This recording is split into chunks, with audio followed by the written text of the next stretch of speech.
Bom dia, alunos do sexto ano.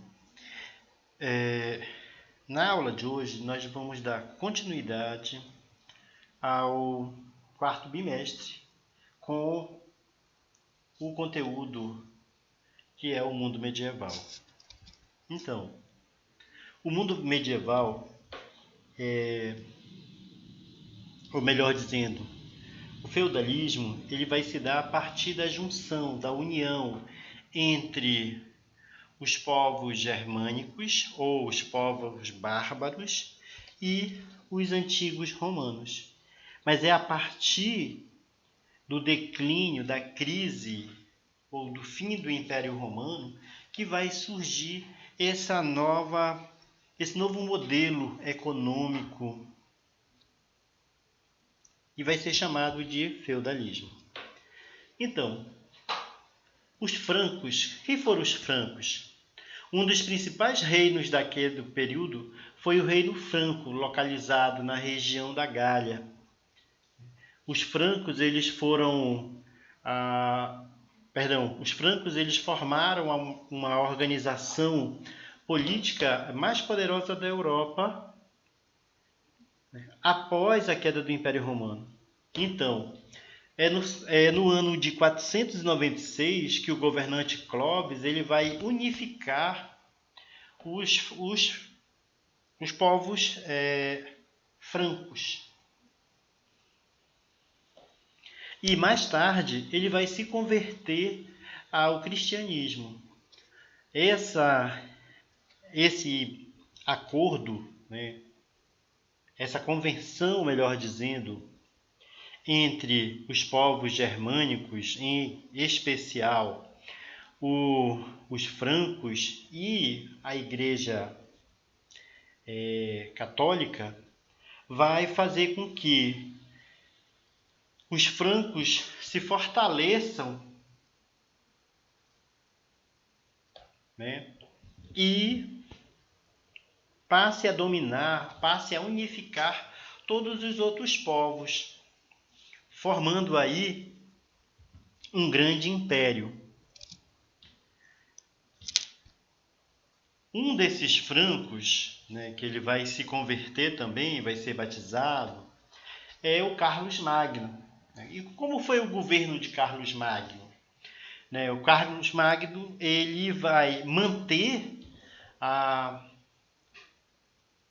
origens germânicas. De que forma? Principalmente mantendo as leis de tradição oral. Nós sabemos, no conteúdo anterior, que os germânicos, eles eram diferentes dos romanos. Enquanto os romanos, eles tinham as leis escritas, os germânicos, ou os povos bárbaros, as leis deles eram mais na oralidade, passava de pai para filho e assim sucessivamente. Então, Carlos Magno, apesar dele não ter um conhecimento, uma formação intelectual, mas ele vai, a partir do momento que ele é coroado, ele vai criar um grande império. E a partir daí, ele vai manter algumas tradições de origem germânica. E as leis, de acordo com a tradição da oralidade, né, que era muito comum entre os povos germânicos, vai permanecer. Ele também vai dividir o território, atribuindo poderes administrativos a alguns nobres, como os condes, os marqueses, os duques. E o Carlos Magno, ao lado de intelectuais, ele vai ordenar a construção de escolas, mosteiros. Ele vai também estimular, né, a tradução das cópias dos manuscritos antigos, né, e ele também vai ter uma grande participação nas questões artísticas. E esse momento do governo de Carlos Magno, ele vai ficar conhecido como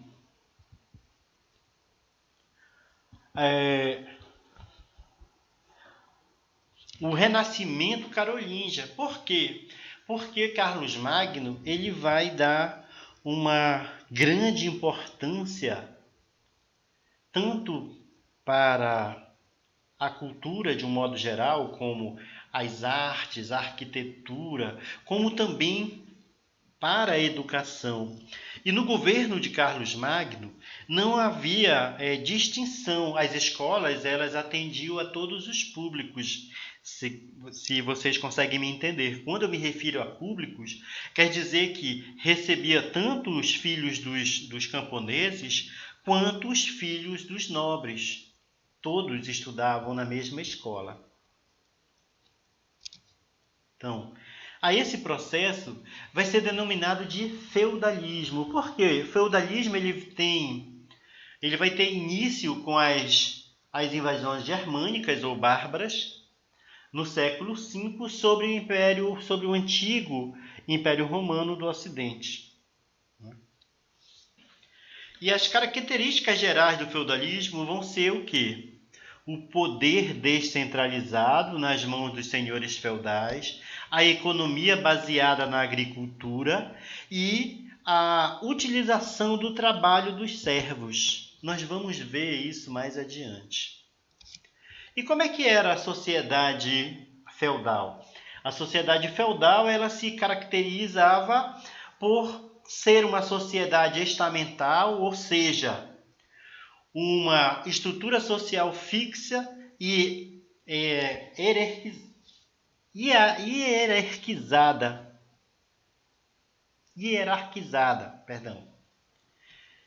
que estava dividida em estamentos.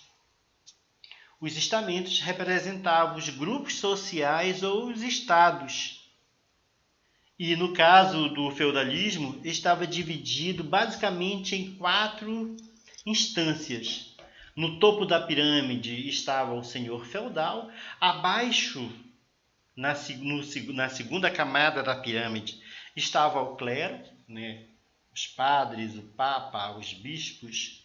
Abaixo do clero, na terceira camada, compondo a pirâmide social ou compondo a sociedade feudal, estavam os nobres e cavalheiros, e à base da pirâmide estava quem? Os servos. E quem eram esses servos? Esses servos, se vocês lembrarem, vocês vão ver que esses servos eram aquelas pessoas livres que moravam nas grandes cidades e que com as invasões germânicas, as cidades romanas, essas pessoas sem condições, sem segurança, elas vão migrar, elas vão fugir para o campo, criando aí a ruralização, ou seja, eles vão fazer o caminho inverso, vão sair das cidades e vão morar nos campos. E essa moradia nos campos, ela vai fazer um acordo, um pacto de fidelidade ao senhor feudal. Em troca de proteção, trabalho e abrigo, ela vai servir a esse senhor feudal até o fim dos seus dias. Por isso, vai surgir na Europa, melhor dizendo, na Idade Média, a servidão. O servo ele vai pagar muitos impostos e tributos ao senhor feudal.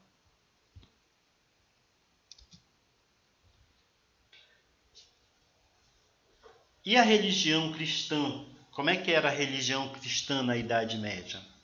Bom, a Igreja Católica ela vai exercer, a partir do século X, a Igreja Católica ela vai se utilizar da descentralização política que vai caracterizar a Idade Média, e descentralização, ela não vai ter um poder, né, central. Então, esse poder central, fosse ele o rei, que mandasse em todo o continente, em vários povos. Então, a Igreja Católica ela vai se prevalecer dessa lacuna, dessa falha, e ela vai se tornar a instituição mais poderosa, né? Onde as regras, é ela que vai ditar as regras. Como o indivíduo vai se comportar, como ele deve se vestir, enfim. Então, o que vai acontecer? A partir do século X, com a descentralização política que caracterizou a Idade Média, sem o poder centralizado, né, no continente europeu, que comandasse diversos povos que nele viviam, a Igreja Católica obteve espaço e, né, esse espaço para ela ir expandindo cada vez mais o seu império, o império da fé. Assim, né, acreditar que Cristo pressupõe uma série de regras que todo indivíduo deveria seguir para merecer um lugar após a sua morte no paraíso celeste ou ao lado de Deus. Só que o que vai acontecer? Muitos religiosos, muitos padres, papas, com todo esse poder, eles vão acabar saindo do que eles pregavam. Ou seja, eles pregavam, né, a humildade, enfim, mas eles viviam na luxúria, na riqueza, esbanjando, ostentando, enfim. E aí, a partir desse momento, vai surgir outras ordens religiosas, né? Como, por exemplo, as ordens religiosas, elas eram a forma mais comum de vida sagrada em várias religiões, principalmente no catolicismo, por exemplo. Então, essas novas ordens, como a ordem dos franciscanos, a ordem dos dominicanos, elas vão em oposição a essa situação, né? A situação da luxúria, da riqueza, né? Ela vai fazer o quê? Alguns grupos religiosos, eles vão formar ordens monárquicas, né? Que na verdade era um conjunto de clérigos que buscavam uma vida simples, né? Privando-se do luxo.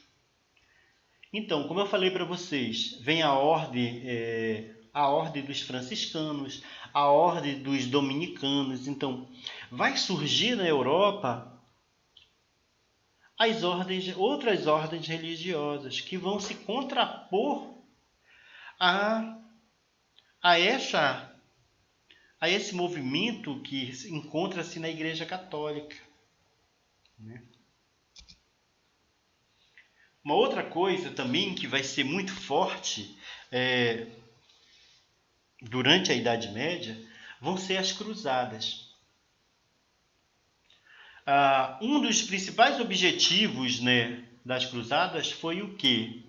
Foi recuperar Jerusalém, que era chamada de Terra Santa, do domínio dos muçulmanos. E aí foram inicialmente lançadas em resposta a um apelo do Império Bizantino por ajuda contra a expansão dos turcos.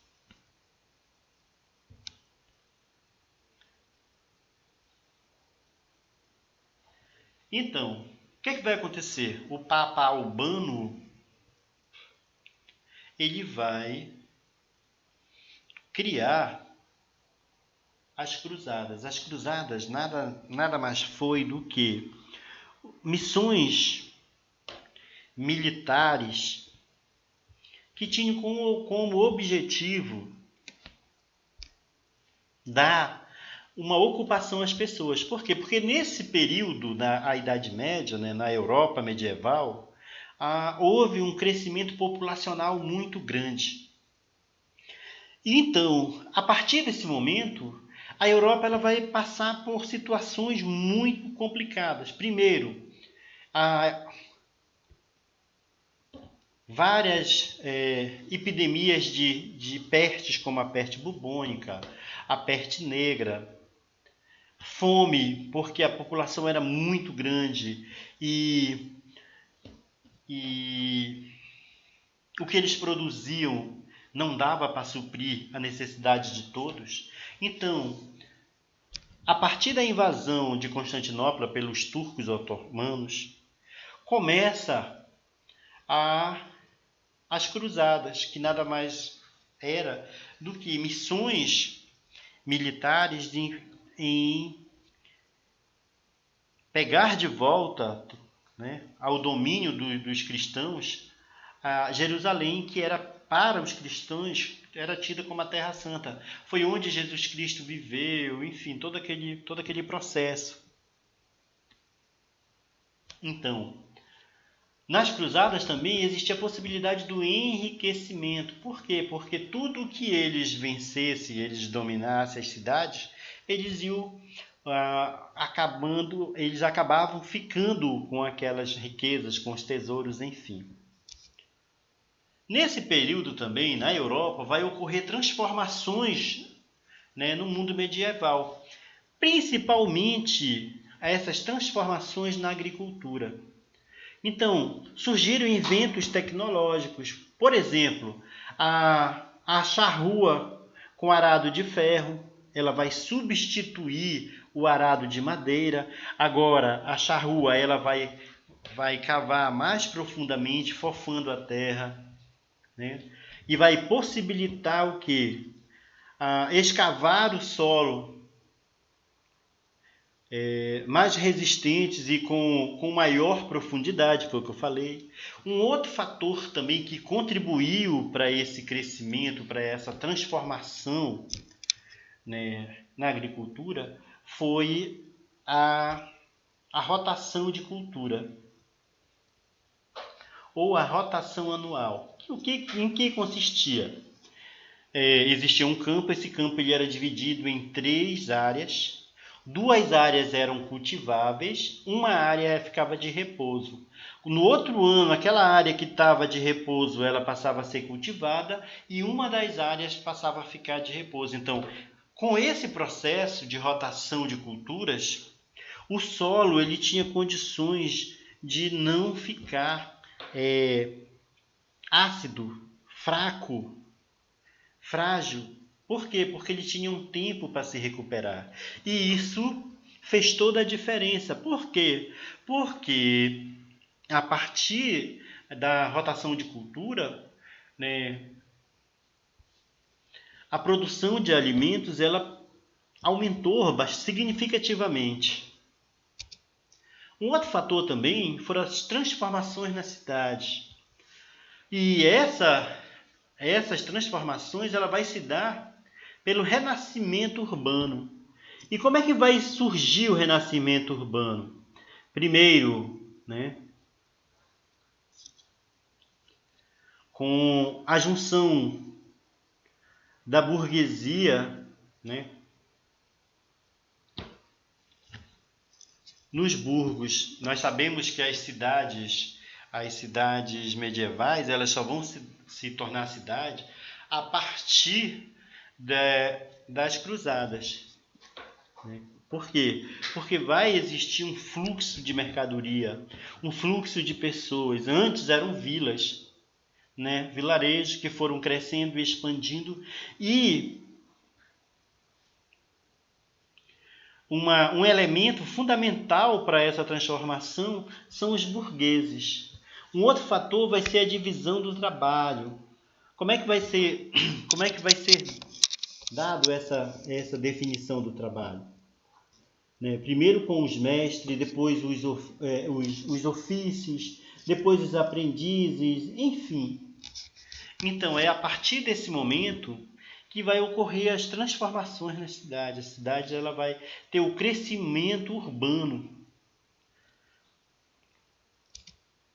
Um outro fator também vão ser as atividades econômicas. As primeiras mudanças ocorridas em decorrência das cruzadas. Por quê? Porque antes toda a produção ela era de subsistência. Tudo que se produzia se consumia no feudo mesmo. Quando ressobrava alguma coisa, esse excedente que sobrava, ele era negociado com o feudo vizinho. Ou se trocava trigo por porcos ou por ovelhas, enfim. A partir das cruzadas, após as cruzadas, vai ocorrer um fluxo muito grande de mercadorias, de moedas. Né? Nós sabemos que nesse período pré-cruzadas, pouco se usava moeda, mais era na base da troca. Então, a partir das cruzadas, as feiras, os comércios, vai ter destaque para os burgueses. Quem eram os burgueses? Os grandes comerciantes que vão, mais adiante, vão ter um destaque, um privilégio. Por quê? Porque eles vão conseguir acumular dinheiro, riquezas e posteriormente, eles vão ter destaque. Por quê? Porque eles vão passar também a compor dos estamentos comprando títulos. Mas isso é uma história para mais adiante, ok? Então, as atividades econômicas elas vão se dar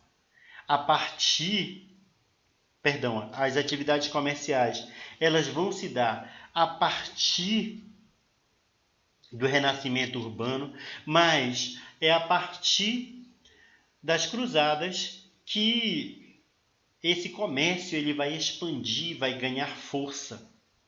Que os burgueses, por que burgueses? Porque moravam nos burgos. Burgos eram pequenos vilarejos onde tinham pequenos comerciantes. Então é a partir das cruzadas que as atividades econômicas medievais elas vão ganhar força para alavancar essa nova camada que são os burgueses. Bom, crianças, eu desejo a todos um bom dia e até a nossa próxima aula. Tchau.